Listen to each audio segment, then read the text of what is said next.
How to create Airbnb account. The first things first is go to your Google Play Store if you're using an Android device. Now I have already downloaded and installed mine on my Android here. Now if you haven't installed it yet, just go to your search bar and type in Airbnb.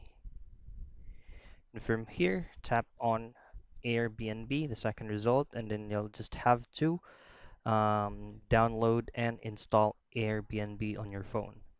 And once you do, just simply pull up the application.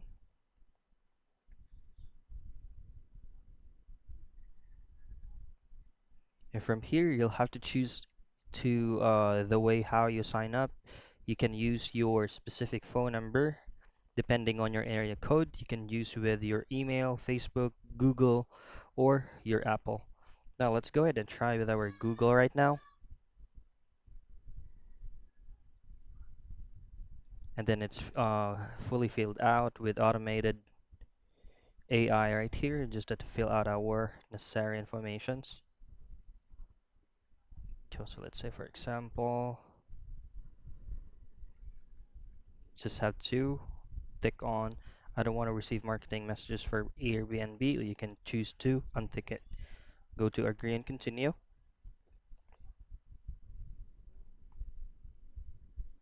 And from here, tap on agree and continue again.